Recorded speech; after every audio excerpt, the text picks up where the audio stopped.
కాలం చాలా కఠినమైంది. కొన్నింటిని చరిత్రగా మార్చుకుంటూ మరికొన్నింటిని కాలగర్భంలో కలిపేసుకుంటూ ముందుకు వెళ్ళిపోతుంది. అలానే 16 ఏళ్లు గతించిపోయాయి. వైఎస్ రాజశేఖర రెడ్డి దిగంతాలకు పయనించి 16 ఏళ్లైపోయింది. ఇంతకాలమైనా ఆయన ఇప్పటికే జనం మనసుల్లోనే ఉన్నారు, ప్రజల గుండెల్లోనే ఉన్నారు. కాలం ఆయన్ను తనలో కలిపేసుకుంటే కలకాలం గుండెల్లో దాచేసుకుంది తెలుగు లోకం. వైఎస్ఆర్ మరవలేని జ్ఞాపకం మాత్రమే కాదు, మరిచిపోలేని భావోద్వేగం కూడా. ఆయన మనల్ని వీడి 16 ఏళ్లు గడిచిపోయినా ఆ చిరునవ్వు తెలుగు ప్రజల గుండెల్లో పదిలంగా ఎలా ఉందో తెలుసా? వైఎస్ఆర్ అందించిన సంక్షేమం ఓ కారణమైతే ఆ సంక్షేమాన్ని మరింత పరుగులు పెట్టించి పెద్ద ఆయన జ్ఞాపకాలకు ప్రాణం పోశాడు తనయుడు జగన్మోహన్ రెడ్డి. అందుకే వైఎస్ఆర్ జ్ఞాపకాలు, గుర్తులు ఎప్పటికీ సజీవమే. దీనిపైనే ఇవాల్టి మ్యాగజైన్ స్టోరీ. మరుపులోకి వెళ్లిన వాళ్లే జ్ఞాపకాలై మిగులుతారు. ఎవరినైతే మనం మర్చిపోతామో వాళ్లే అప్పుడప్పుడు జ్ఞాపకమై మెరుస్తారు. కానీ వైఎస్ రాజశేఖర రెడ్డి మాత్రం ఇంకా తెలుగు ప్రజలకు జ్ఞాపకమైపోలేదు. ఎందుకంటే తెలుగు ప్రజలెవరూ ఆయన మర్చిపోలేదు కదా, ఎప్పుడో ఒకసారి గుర్తు చేసుకోవటానికి.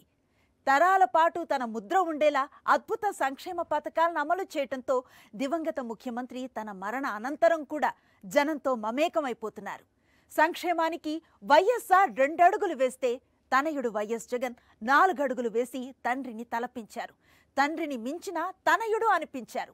ఆ సంక్షేమం, ఆ దార్శనికత వల్లే 2 తెలుగు రాష్ట్రాల్లో ప్రజలు ఇప్పటికీ వైఎస్ఆర్ తమలో ఉన్నారనే భావిస్తున్నారు.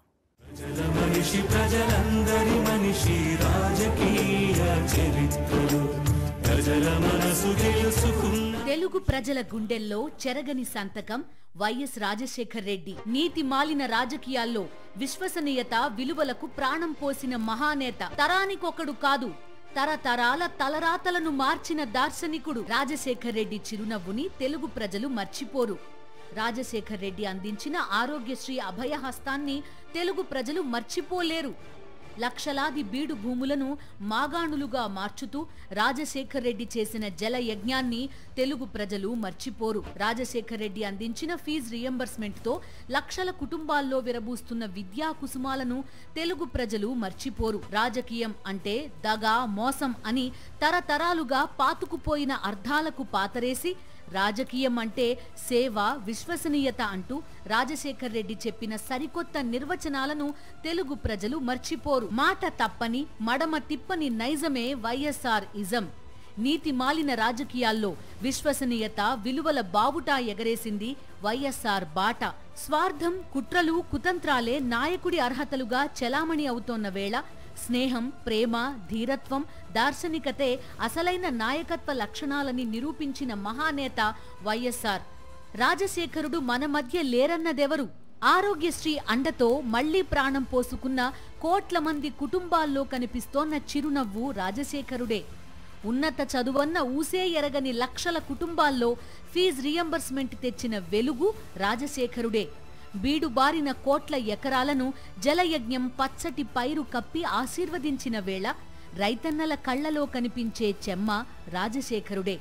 అద్దెలు కట్టలేక, కుటుంబ గౌరవాన్ని నడిరోడ్డున పడయలేక, ఇంత నీడ కోసం తరతరాలుగా అల్లాడుతోన్న లక్షల కుటుంబాలు ఇందిరమ్మ ఇళ్లతో పొందుతోన్న భద్రత, ప్రశాంతత, గౌరవంలో కనిపించేది రాజశేఖరుడే. జీవితాంతం రెక్కలు ముక్కలు చేసుకుని కష్టపడి కుటుంబాన్ని పోషించి చివరి దశలో మందుకి, మాకుకు చేయి చాచే దీనస్థితి నుంచి తమను రక్షించి పెన్షన్ డబ్బులను అందుకున్న వేళ అవ్వలు, తాతల బోసినవ్వుల్లో ఉన్నది రాజశేఖరుడే. ఇన్ని కోణాల్లో, ఇన్ని సందర్భాల్లో, ఇన్ని రకాలుగా అనునిత్యం ప్రజల మదిలో మెదులుతోన్న వేళ, ప్రజలకు ఆయన సంక్షేమం అండగా నిలుస్తున్న వేళ వైఎస్ఆర్ పరమపదించి 16 ఏళ్లయిందన్న చేదు నిజాన్ని పచ్చి అబద్ధమనే కదా తెలుగు లోకం అనుకునేది.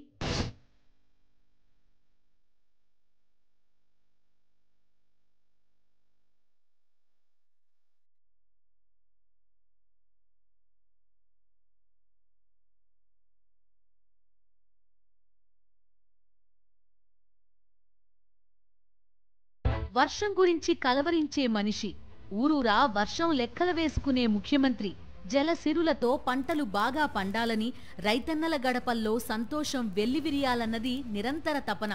వైఎస్ఆర్ దగ్గర పనిచేసిన అధికారులు తరచూ గుర్తు చేసుకునే విషయమిది.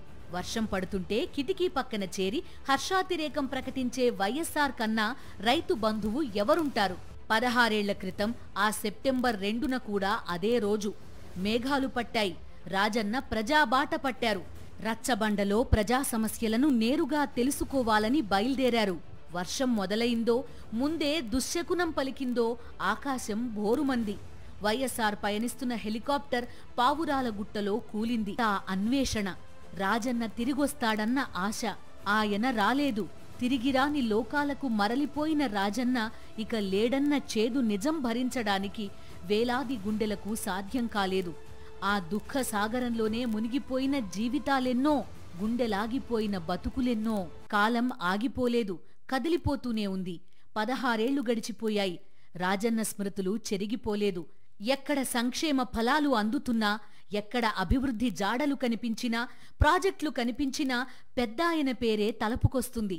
డాక్టర్ రాజశేఖర రెడ్డి గారు 16 సంవత్సరాల క్రితం హెలికాప్టర్ ప్రమాదంలో మరణించినటువంటి దుర్ఘటన, ఆ విషాదం ఈ రోజు కూడా ఆంధ్ర రాష్ట్ర ప్రజల్ని, తెలుగు ప్రజల్ని గుండెలు పిండేస్తూ ఉంటుంది. ఆయన ఈ రాష్ట్రానికి 5 సంవత్సరాల పైచిలుకు 3 మాసాలు అనుకుంటాను ఉమ్మడి రాష్ట్రానికి ముఖ్యమంత్రిగా పనిచేసినప్పుడు ఆయన పేదల పట్ల చూపినటువంటి ప్రేమ, అభిమానం దేంతోనూ కొలవలేం. కొన్ని సంక్షేమ కార్యక్రమాలు పేదల కోసం ప్రవేశపెట్టాడు అంటే ఆ సంక్షేమ కార్యక్రమాన్ని అసలు ఇంకొక ఏ ప్రభుత్వం వచ్చినా తీయలేనంత బలమైన సంక్షేమ కార్యక్రమాలను ఆయన ప్రవేశపెట్టి అమలు చేశారు. వైఎస్ఆర్ రాజకీయంగా ఎదుగుతున్న క్రమాన్ని, ఆ క్రమంలో ఆయన ప్రజలను ప్రేమించే తీరును బాల్యం నుంచే గమనిస్తూ ఎదిగారు జగన్మోహన్ రెడ్డి. నిప్పులు చెరిగే మండు టెండలో నాన్న పాదయాత్ర చేయడం చూశారు. ఆ పాదయాత్రలోనే సమాజంలో అట్టడుగు వర్గాల బాధలను తన తండ్రి చెవియొగ్గి వినడాన్ని నిశితంగా గమనించారు. ప్రజల గోడును ఆధారం చేసుకునే ఆయన మేనిఫెస్టోని రూపొందించుకోవడాన్ని పరిశీలించారు. అందులోంచే నిరుపేదల చదువులు ఆగిపోకుండా పేదింటి పిల్లలు ఉన్నత చదువులు చదివి డాక్టర్లు, ఇంజనీర్లు, సాఫ్ట్వేర్ రంగ నిపుణులుగా ఎదిగేలా నాన్న తెచ్చిన ఫీజు రియంబర్స్మెంట్ పథకం జగన్ మెదడులో కొత్త ఆలోచనలు సృష్టించింది. వాటిని మనసులో దాచుకున్నారు. ముఖ్యమంత్రి హోదాలో నాన్న ఏ పని చేసినా, ఏ నిర్ణయం తీసుకున్నా అది నిరుపేదల జీవితాల్లో వెలుగులు సృష్టించేవే కావడాన్ని జగన్మోహన్ రెడ్డి గమనించారు. ప్రజలే మన కుటుంబం అని నాన్న పదే పదే చెప్పిన మాటలు జగన్ మనసులో నాటుకుపోయాయి. పెద్దయ్యాక నాన్నలానే మనం కూడా పేద ప్రజల కోసం ఏదో ఒక మంచి చెయ్యాలన్న ఆలోచనలు అప్పుడే అంకురించాయి. నాన్నను చూసి కొత్త కొత్త విషయాలు, జీవిత పాఠాలు నేర్చుకుంటోన్న తరుణంలోనే ఆయన అనూహ్య ఘటనలో అకాల మరణం చెందారు. వైఎస్ఆర్ మరణంతో ఇక తమ మంచి చెడు పట్టించుకునే రాజకీయ నాయకుడు ఎవరున్నారని తెలుగు ప్రజలంతా విలపించారు. రాజశేఖర్ రెడ్డి లాంటి నాయకుడిని ఇకపై తాము చూడలేమని ఎవరికి వాళ్లే అనుకున్నారు. కానీ అప్పుడు వాళ్ళెవరికీ తెలియదు, సంక్షేమం, అభివృద్ధిలో తండ్రిని మించిన తనయుడు తమకు నాయకుడిగా, పాలకుడిగా, భావితరాలకు భరోసా ఇచ్చే దార్శనికుడిగా రాబోతున్నాడని. తండ్రి ఆశయాలను ముందుకు తీసుకువెళ్లడానికి ఆయన పేరు స్ఫురించేలా వైఎస్ఆర్ కాంగ్రెస్ పెట్టిన జగన్ ఎన్నో ఆటుపోట్లు, రాజకీయ కుట్రలు ఛేదించారు. 2019 ఎన్నికల్లో ఘన విజయం సాధించి ముఖ్యమంత్రి అయ్యారు. నాన్న తెచ్చిన సంక్షేమ పథకాలను అంతకన్నా ఎక్కువగా, మరింత మిన్నగా ప్రజలకు అందించేందుకు నవరత్న పథకాలకు శ్రీకారం చుట్టారు. నాన్న ఫీజు రియంబర్స్మెంట్ ద్వారా చదువు కొనలేని లక్షలాది మందికి ఉన్నత చదువులు చదివే భాగ్యం కల్పించారు. కోట్లాది మంది పేదల ఇళ్లలో పిల్లలకు మంచి చదువులు అందాలంటే, వారు ప్రపంచాన్ని శాసించాలంటే ఫీజు రియంబర్స్మెంట్ ఒక్కటే సరిపోదని జగన్ భావించారు. అందుకే అమ్మ ఒడి అనే అద్భుత పథకాన్ని ప్రారంభించారు. పిల్లల్ని బడికి పంపే తల్లి ఖాతాలో ఏటా 15,000 రూపాయలు జమ చేస్తున్నారు. దేశవ్యాప్తంగా ప్రభుత్వ పాఠశాలలు ఎందుకని ఘోరమైన స్థితిలో ఉంటాయి? దీనికి జవాబు సింపుల్: పిల్లలకు ఓటు హక్కు ఉండదు. అందుకే దేశవ్యాప్తంగా సర్కార్ బడులది అదే దుస్థితి. కానీ వైఎస్ జగన్మోహన్ రెడ్డి పిల్లల్లో ఓటర్లని చూడలేదు, రేపటి ఆంధ్రప్రదేశ్ భవిష్యత్తుని చూశారు. అందుకే 73,000 కోట్ల రూపాయలు ఖర్చు చేసి ఏపీలోని ప్రభుత్వ పాఠశాలల రూపురేఖలు మార్చేశారు. ఇంగ్లీష్ చదువులను నిరుపేదల పిల్లలకు అందుబాటులో తెచ్చారు. నిరుపేదల పిల్లలు దర్జాగా యూనిఫామ్లు వేసుకుని, షూలు తొడుక్కుని, బ్యాగులో పుస్తకాలు పెట్టుకుని బడికి వెళ్లేలా అన్నింటినీ ఉచితంగా అందించారు. ట్యాబ్లు ఇవ్వడం, డిజిటల్ క్లాసులు, ఇంగ్లీష్ మీడియంతో ఏపీ ప్రభుత్వ పాఠశాలలు ఆగిపోలేదు. విద్యార్థులకు టోఫెల్లోనూ శిక్షణ ప్రారంభించారు.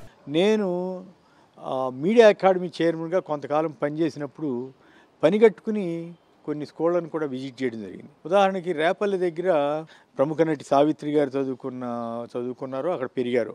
ఆ గ్రామానికి నన్ను తీసుకెళ్ళారు. వెళ్తే అసలు ఎంత మార్పు, ఏం కదా అసలు. అదే కాకుండా గొల్లనపల్లి అని అక్కడ స్కూల్ చూశాను. ఆ హెడ్ మాస్టర్ నాకు పరిచయం ఉంది. 5 స్టార్ హోటల్లో ఉన్న వాష్రూమ్ ఫెసిలిటీస్ ఉన్నాయి.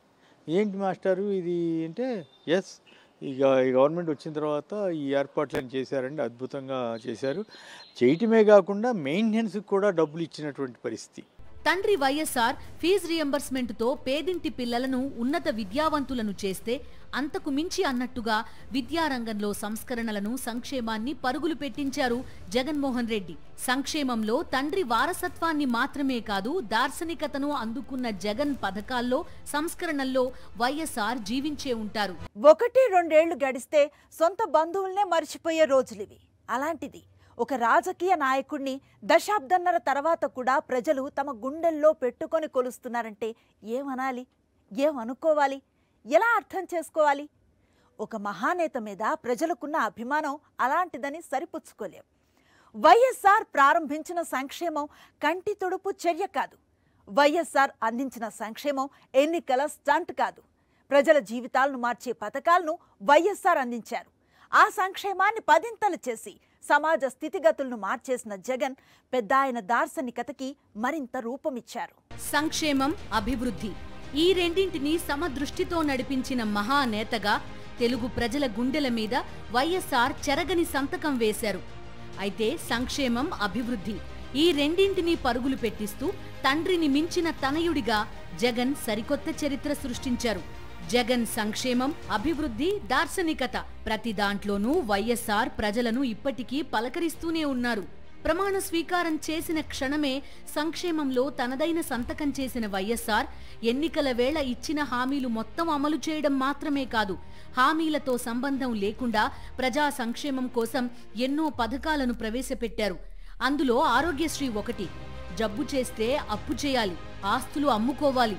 చేసిన అప్పు తీర్చడానికి ఆ కుటుంబంలో మరో తరం వెనకబడిపోవాలి. ఆ అప్పుకి తమ భవిష్యత్తును తాకట్టు పెట్టేయాలి. లేకపోతే ఆస్తులన్నీ ఆస్పత్రుల పాలు చేసి కుటుంబానికి కుటుంబం రోడ్డున పడాలి. స్వాతంత్రానికి ముందు దేశంలో ఇదే పరిస్థితి. స్వాతంత్ర్యం వచ్చిన తర్వాత కూడా ఈ దుస్థితిలో మార్పు లేదు. వైద్యం తమ హక్కు అన్న సంగతి దేశ ప్రజలు ఎప్పుడో మర్చిపోయారు. దేవుడి మీద భారం వేయడం తప్ప ఏం చెయ్యలేని నిస్సహాయతలో బతుకీడుస్తున్న కోట్ల మంది ప్రజలకు ఆరోగ్యశ్రీ పథకంతో అండగా నిలిచారు వైఎస్ఆర్. 2007 ఏప్రిల్ 1వ తేదీన వైఎస్ఆర్ ప్రభుత్వం తీసుకొచ్చిన ఆరోగ్యశ్రీ పథకం లక్షల కుటుంబాల్లో వెలుగులు నింపుతోంది. రాజకీయాల్లో, విశ్వసనీయతలో, మాట తప్పని, మడమ తిప్పని తత్వంలో మాత్రమే కాదు, సంక్షేమంలోనూ జగన్ది తండ్రి అడుగుజాడే. అందుకే తెలుగు ప్రజల ఆరోగ్యానికి వైఎస్ఆర్ ఆరోగ్యశ్రీ పథకంతో అండగా నిలిస్తే అంతకు మించి అంటూ వైద్య రంగంలో సంస్కరణల సునామీ సృష్టించారు జగన్మోహన్ రెడ్డి.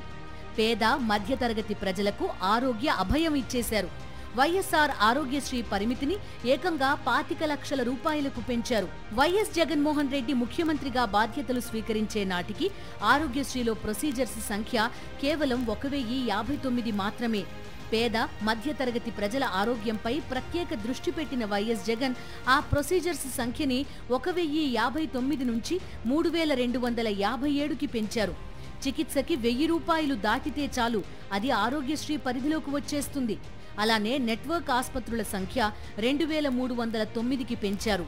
కేవలం ఏపీలో మాత్రమే కాదు, హైదరాబాద్, బెంగళూరు, చెన్నై నగరాల్లోనూ 204 ఆస్పత్రుల్లో ఆరోగ్యశ్రీ సేవలు అందుబాటులోకి తెచ్చారు.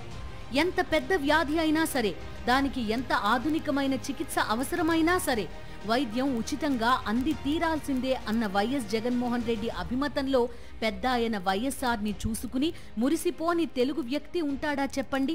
విద్యాశాఖ తరహాలోనే వైద్య శాఖలోనూ కనీ విని ఎరుగని సంస్కరణలు తీసుకొచ్చారు జగన్మోహన్ రెడ్డి. అన్నింటికీ స్ఫూర్తి వైఎస్ఆర్ సంక్షేమ విధానమే. వైద్య శాఖలో స్పెషలిస్ట్ వైద్యుల నుంచి నర్సుల దాకా ఎక్కడా ఖాళీలు లేకుండా నియామకాలు పూర్తి చేశారు. 53,000 మందికి పైగా వైద్యులను, వైద్య సిబ్బందిని నియమించారు. రాష్ట్ర వ్యాప్తంగా వైద్య శాఖలో ఖాళీల భర్తీకి ప్రత్యేకంగా మెడికల్ రిక్రూట్మెంట్ బోర్డుని ప్రారంభించి ఎప్పటి ఖాళీలను అప్పుడే భర్తీ చేసేలా చర్యలు తీసుకున్నారు. మారుమూల ప్రాంతాలకు వైద్య నిపుణులు రావడానికి అవసరమైన ప్రోత్సాహకాలను అందించారు. గిరిజన ప్రాంతాల్లో పనిచేసే స్పెషలిస్ట్ వైద్యులకు 2.5 లక్షల రూపాయలు చెల్లించారు. గ్రామీణ ప్రాంతాల్లో పనిచేసే వైద్యులకు 2 లక్షల రూపాయలు, పట్టణ ప్రాంతాల్లో పనిచేసే వారికి 1,50,000 రూపాయలు చెల్లిస్తున్నారు. ఇక రిమోట్ ఏరియాల్లో పనిచేసే వైద్యులకు ఏకంగా 4 లక్షల రూపాయలను జగన్ ప్రభుత్వం చెల్లించింది. నిరుపేదల ఆరోగ్యానికి అభయం ఇవ్వడానికి ఈ స్థాయిలో దేశంలోని మరే రాష్ట్ర ప్రభుత్వం కూడా ఖర్చు చేయడం లేదు. జగన్ ప్రభుత్వంలో కొత్తగా 17 ప్రభుత్వ మెడికల్ కాలేజీలు ఏపీకి వచ్చాయి. వైద్య రంగంలో జగన్మోహన్ రెడ్డి తీసుకొచ్చిన విప్లవాత్మక సంస్కరణలు దేశవ్యాప్తంగా ప్రశంసలు అందుకుంటున్నాయి. ఆంధ్రప్రదేశ్లో పేద ప్రజలకు ప్రత్యేకంగా స్వర్ణయుగం అని చెప్పాలంటే రాజశేఖర రెడ్డి గారు ముఖ్యమంత్రి అయిన తర్వాత అని చెప్పాలి. సహజంగానే రాజశేఖర రెడ్డి గారి కుటుంబం అధికారంలో ఉన్నా లేకపోయినా ఎదుటివాడికి 4 మెతుకులు పెట్టి సంతోషించే మనస్తత్వం కలిగిన కుటుంబం అది. పేద ప్రజలకు సంక్షేమ పథకాలంటే 4 బస్సులు టికెట్లు ఇచ్చి పండుగ చేసుకోమంటం కాదు. నిత్య జీవితంలో వాళ్ళు ఎదుర్కొనేటువంటి సమస్యలు ఏమిటి, వాళ్ళ జీవన స్థితిగతులు మెరుగుపరచడానికి తీసుకోవాల్సిన చర్యలు ఏమిటి, శాశ్వతంగా వాళ్ళ జీవితాల్లో మెరుగు తీసుకురావడానికి ఏం చేయాలి, ఈ అంశాలను దృష్టిలో పెట్టుకుని రాజశేఖర రెడ్డి గారు సంక్షేమ పథకాలని రూపొందించారు. అందులో కూడా ఏ పథకాలైతే జీవితాలను మారుస్తాయో వాటిని ఎంచుకున్నారు. ఆ రంగాలు విద్యారంగం, వైద్య రంగం, వ్యవసాయ రంగం. రైతు సంతోషంగా ఉండాలనే భావనతో పథకాలు అమలు చేసిన వ్యక్తి రాజశేఖర రెడ్డి గారు. ఆ సంక్షేమ పథకాలని ఆయన శ్రీకారం చుట్టి అమలు చేస్తే, ఆయన ఒక అడుగు వేస్తే జగన్మోహన్ రెడ్డి గారు ముఖ్యమంత్రి అయిన తర్వాత 4 అడుగులు ముందుకేసి సంక్షేమాన్ని విస్తరించారు. అది ఆ కుటుంబం మనస్తత్వం. ఏం చేసినా సరే నాన్న ఏం చెయ్యాలనుకుంటారో అని ఆలోచిస్తారు జగన్. నాన్న అనుకున్న దానికన్నా ఎక్కువ చేయడానికి రెడీ అయిపోతారు. తండ్రి మొదలుపెట్టిన సంక్షేమాన్ని మరింత పరుగులు పెట్టించడంతో పాటుగా మరిన్ని సంస్కరణలను సంక్షేమంలో తీసుకురావడం వెనుక జగన్ స్ఫూర్తి ఒక్కరే, ఆయనే వైఎస్ఆర్. అందుకే జగన్ పథకాల్లో, సంక్షేమంలో, అభివృద్ధిలో పెద్ద ఆయన తెలుగు ప్రజలందరినీ పలకరిస్తూనే ఉన్నారు, దీవిస్తూనే ఉన్నారు. అభివృద్ధి అంటే అరచేతిలో వైకుంఠం కాదు. అభివృద్ధి అంటే తన వాళ్ల ప్రయోజనాలను మాత్రమే కాపాడటం కాదు. అభివృద్ధి అంటే విజనరీ ముసుగులో లక్షల కోట్లు మింగేసి ప్రజల బతుకులను చీకట్లోకి నెట్టేయటం కాదు. నిజమైన అభివృద్ధి అంటే ప్రజల జీవన ప్రమాణాలు పెరగాలి. అసలైన అభివృద్ధి అంటే అన్ని ప్రాంతాల్లో వెలుగులు నింపాలి. నిలిచిపోయే అభివృద్ధి అంటే భవిష్యత్ తరాలకు భరోసా ఇవ్వాలి. చెరిగిపోని అభివృద్ధి అంటే పెట్టుబడులకు స్వర్గధామంగా ఉనికిని చాటుకోవాలి. చెదిరిపోని అభివృద్ధి అంటే ప్రజలకు పాలకులకు మధ్య దూరం చెరిగిపోవాలి. ఇలాంటి అభివృద్ధి సాధించే క్రమంలో సంక్షేమానికి పెద్దపీట వేయాలి. వైఎస్ఆర్ అది ప్రారంభించారు. జగన్మోహన్ రెడ్డి దాన్ని పరుగులు పెట్టించారు. తండ్రి నిన్ను తలంచి అన్నట్లుగా. ఆర్థిక సంస్కరణలు, ప్రపంచీకరణలు మూడో ప్రపంచ దేశాలను అతలాకుతలం చేశాయి. సంస్కరణలు గ్రామీణ ప్రజల జీవితాలను తల్లకిందులు చేశాయి. అందుకే ఆర్థిక సంస్కరణలకు హ్యూమన్ ఫేస్ ఉండాలన్న మానవతా దృక్పథపు వాదనలు వచ్చాయి. అయితే మెజారిటీ పాలకులు సంస్కరణలకు సై అన్నారే తప్ప పేదల పరిస్థితి ఏంటి అన్నది పట్టించుకోలేదు. వైఎస్ఆర్ దీన్ని దృష్టిలో పెట్టుకునే అభివృద్ధికి సమాంతరంగా సంక్షేమం ఉండాలని సిద్ధాంతీకరించుకున్నారు. ఆ సిద్ధాంతాన్నే మంత్రపుష్పంగా భావించారు. అందులోంచే ఎన్నో సంక్షేమ ఆలోచనలకు పురుడు పోశారు. ఏ రాజ్యం బాగుండాలన్నా అందులోని రైతు కంట సంతోషం ఉండాలనేవారు వైఎస్ఆర్. అందులోనూ వ్యవసాయ ప్రధాన దేశమైన భారత్ వంటి దేశాల్లో వ్యవసాయానికి పాలకులు సాయం అందించకపోతే అంతకన్నా దుర్మార్గం మరోటి ఉండదనేవారు. అందుకే రైతులకు ఉచిత విద్యుత్ అందించాలన్న బంగారం లాంటి ఆలోచన చేసి ఉమ్మడి ఏపీలోనే సరికొత్త చరిత్ర సృష్టించారు వైఎస్ఆర్. జలయజ్ఞంతో సాగునీటిని పొలం బాట పట్టించారు. ఆకుపచ్చ తివాచీలు గ్రామీణాంధ్ర అంతటా పరిచారు. రాజకీయంలో అయినా పాలనలో అయినా తండ్రి ఆలోచనల్లోంచి అంకురించిన విధంగా జగన్మోహన్ రెడ్డి నిర్ణయాలుంటాయి. అందుకే దేశంలోనే ఏ ప్రభుత్వం కూడా చెయ్యనట్టుగా రైతుకి పెద్దపీట వేశారు జగన్. నవరత్నాల్లో వ్యవసాయానికి పెద్దపీట వేశారు. రైతుకు పగటిపూటే 9 గంటల ఉచిత విద్యుత్ అందించారు. ఏటా వ్యవసాయానికి పెట్టుబడిగా 12,500 రూపాయల మొత్తాన్ని రైతు భరోసాగా అందించారు. రైతులకు నాణ్యమైన విత్తనాలు, ఎరువులు ఇవ్వడంతో పాటు రైతులు పండించిన పంటకు గిట్టుబాటు ధర కల్పించి కొనుగోలు చేసేందుకు రైతు భరోసా కేంద్రాలు ఏర్పాటు చేశారు. ప్రకృతి వైపరీత్యాలతో పంట నష్టపోతే శరవేగంగా నష్టపరిహారం అందించారు. వడ్డీ లేని రుణాలిచ్చారు. రైతుల తరపున పంట బీమా ప్రీమియంను ప్రభుత్వం ద్వారా చెల్లించారు. పంట నష్టపరిహారమైతే ఏ సీజన్లో జరిగిన పంట నష్టానికి సంబంధించి అదే సీజన్ ముగిసేలోగా రైతుల ఖాతాల్లో జమ చేశారు. ఇలా చెప్పుకుంటూ పోతే ఒకటా రెండా, సంక్షేమం నుంచి అభివృద్ధి దాకా విద్య, వైద్యం, వ్యవసాయం ఇలా ప్రతి రంగంలోనూ జగన్ పాలన ప్రజలకు భవిష్యత్తు మీద భరోసా ఇచ్చింది. పాలనలోనూ లాలనలోనూ తండ్రిని మించిన తనయుణ్ణి చూసి ఏపీ ప్రజలు మాత్రమే కాదు, తెలుగు ప్రజలంతా వైఎస్ఆర్ని యాదికి తెచ్చుకోవడం తెలుగు రాష్ట్రాల్లో సర్వసాధారణమే. సాయం చేసినట్టు నటించడం, మాటిచ్చి మోసం చేయడం వైఎస్ రాజశేఖర రెడ్డి దగ్గర కనిపించని అంశం. ఈ విషయంలోనూ జగన్ది తండ్రి మాట, తండ్రి బాట మాత్రమే కాదు, అంతకు మించి అన్న తరహాలో వ్యవహరించడం జగన్కి అలవాటు. సమస్యకి శాశ్వత పరిష్కారం చూపించడంలో వైఎస్ఆర్ని మించిపోయిన జగన్ని చూసి ముచ్చటపడ్డ అనుభవాలు తెలుగు ప్రజలకు ఎన్నెన్నో. అందుకు చిన్న ఉదాహరణ ఉద్దానంలో కిడ్నీ మహమ్మారి. ఈ సమస్యకి పరిష్కారంగా ఉద్దానంలో అద్భుతమైన కిడ్నీ ఆసుపత్రిని నిర్మించారు జగన్. కిడ్నీ సమస్యకు కారణం తాగునీరే కాబట్టి 100 కోట్ల రూపాయలు ఖర్చు చేసి సుదూర ప్రాంతం నుంచి ఉద్దానానికి రక్షిత మంచినీటిని తరలించి ఇంటింటికి తాగునీరు అందించారు. కిడ్నీ బాధితుల సమస్యను శాశ్వతంగా పరిష్కరించే దిశగా అడుగులు వేశారు. వైఎస్ఆర్ పేరు చెప్పగానే అందరికీ గుర్తుకొచ్చేది పేదల పెన్నిధి అని. పాలనాదక్షుడు, మానవతావాది కాబట్టే సంక్షేమాన్ని, అభివృద్ధిని జోడు గుర్రాల బండిలా సమాంతరంగా పరుగులు పెట్టించారు వైఎస్ఆర్. నాన్న సారథ్యం వహించిన సంక్షేమ రథానికి దూకుడు నేర్పారు జగన్మోహన్ రెడ్డి. సంక్షేమం, అభివృద్ధిని ఆకాశమే హద్దుగా అన్ని వర్గాల ప్రజలకు, పార్టీలు, కులాలు, మతాలకు అతీతంగా అందించారు జగన్. నాన్న అడుగుజాడల్లో నడవడం ఒక్కటే కాదు, నాన్న దార్శనికతని ఆంధ్రప్రదేశ్లోని గడప గడపలో ఆవిష్కరించిన కుమారుడు వైఎస్ జగన్మోహన్ రెడ్డి. ఇది ఇవాల్టి మ్యాగజైన్ స్టోరీ. మరో ఇంట్రెస్టింగ్ టాపిక్ తో మళ్ళీ కలుద్దాం. అంతవరకు స్టే ట్యూన్ టు సాక్షి.